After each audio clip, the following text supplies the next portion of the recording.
మన ప్రభు అయిన యేసుక్రీస్తు నామములో మీ అందరికీ శుభములు తెలియజేయచూ ఉన్నాను. నిర్గమకాండము 14వ అధ్యాయము 25వ వచనము. యెహోవా వారి పక్షమున మనతో యుద్ధము చేయుచున్నాడని చెప్పుకొనిరి. ప్రియ దైవజనమా, ఆనాడు ఇశ్రాయేలీలను వెంటాడుతూ వచ్చిన ఐగుప్తీయులు ఎర్ర సముద్రము మధ్యన చిక్కుకున్నప్పుడు మేఘమయమైన స్తంభము నుండి దేవుడైన యెహోవా వారి వైపు చూచినప్పుడు వారి దండు కలవరపరచబడి వారి రథచక్రములు ఊడిపడుతూ ఉండగా వారు బహు కష్టపడి తోలుతూ ఈ మాటలు చెప్పుకుంటూ ఉన్నారు. దేవుడు ఇశ్రాయేలీల పక్షముగా యుద్ధము చేస్తూ ఉన్నాడు. అవును, వారి దేవుడు వారి పక్షముగా యుద్ధము చేస్తూ ఉన్నాడు. పారిపోదాము రండి అని ఐగుప్తీయులు చెప్పుకుంటూ ఉన్నారు. ప్రియ దైవజనమా, దేవుడు ఆనాడు ఇశ్రాయేలీల పక్షముగా యుద్ధము చేసినప్పుడు శత్రుశేషము మిగలలేదు.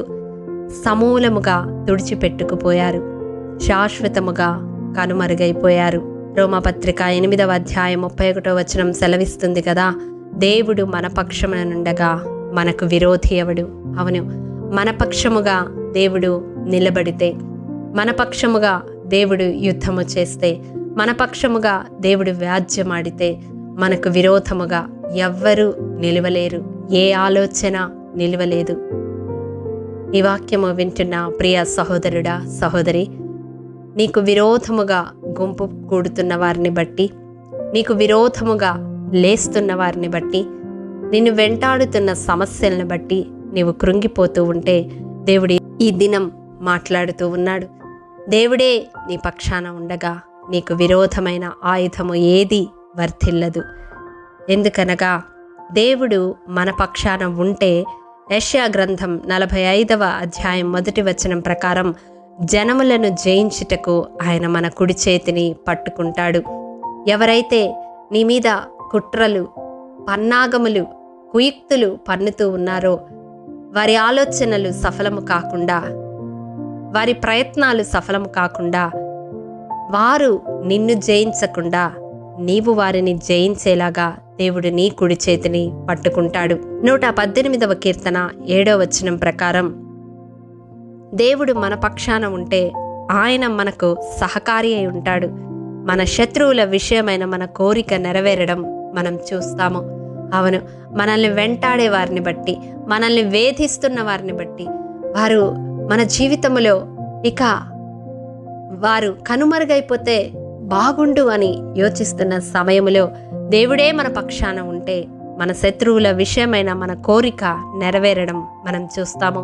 ఆనాడు ఇశ్రాయేలీల పక్షముగా దేవుడు యుద్ధమాడితే వారి శత్రువులైన ఐగుప్తీయులు కనుమరుగైపోయారు. చివరిగా చూసినట్లయితే 68వ కీర్తన 20వ వచనం ప్రకారం దేవుడు మన పక్షాన ఉంటే పూర్ణ రక్షణ మనకు కలుగజేస్తాడు. ఎందుకనగా మరణము తప్పించుట ప్రభు అయిన యెహోవా వశము. నిన్ను బాధిస్తున్న వ్యాధి ఏదైనప్పటికీ అది నీ ప్రాణాన్ని కోల్పోయేలా చేస్తుందేమో అని నీవు భయపడుతూ ఉంటే దేవుడు నీ పక్షముగా నిలబడితే నీ పక్షముగా ఆ వ్యాధిని తొలగించగలడు.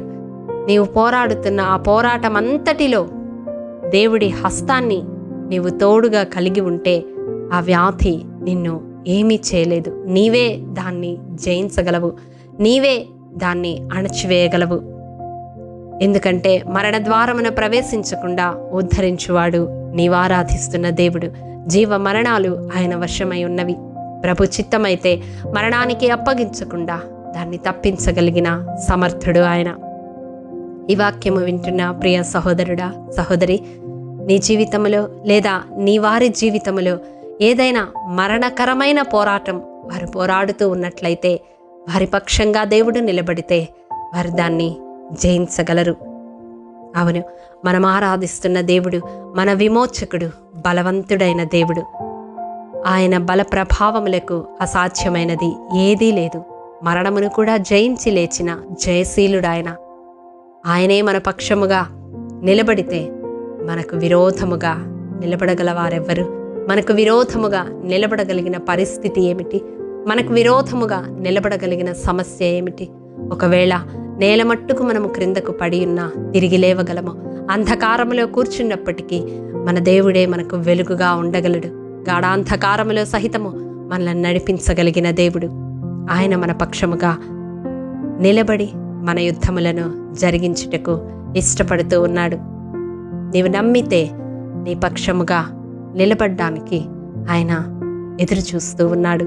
ఇంతవరకు దిగులు పడ్డావేమో, కలవరపడ్డావేమో, చింతించావేమో, నా వల్ల కావట్లేదు అని నిరాశ నిస్పృహల్లోకి దిగజారిపోయావేమో. ఈ దినం నీ పక్షముగా యుద్ధము చేయడానికి దేవాది దేవుడు ఇష్టపడుతూ ఈ మాటలు నీకు తెలియజేస్తా ఉన్నాడు. అవును ప్రభువా, నా జీవితాన్ని నీ చేతులకు అప్పగిస్తా ఉన్నాను. నేను ఒంటరిగా పోరాడలేకపోతూ ఉన్నాను. నా పక్షముగా నీ ఉండి నన్ను గెలిపించమని ఈ ప్రార్థనలో ఏకీభవించు. మహాఘనుడా, మహోన్నతుడా, మహాపరిశుద్ధుడా, నీ పరిశుద్ధ పాదములకు వందనములు దేవా.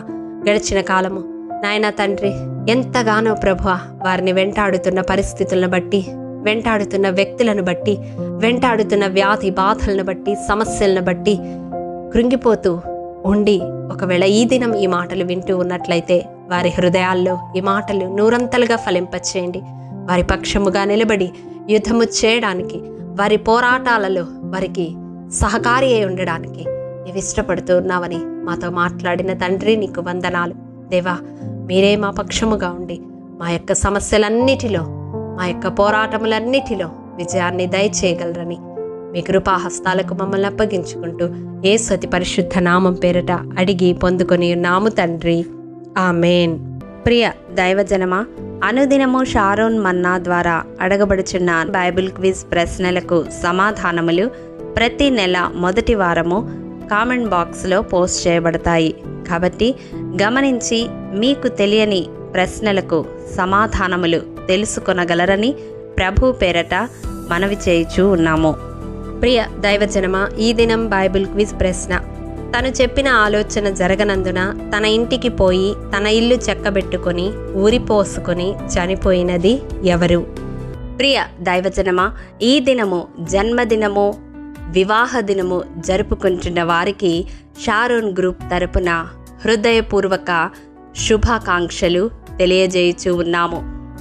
దేవుడు శ్రేయస్కరమైన ఆశీర్వాదములతో ఈ సంవత్సరాది నుండి సంవత్సరాంతము వరకు మిమ్ములను నింపాలని ప్రార్థిస్తూ ఉన్నాము.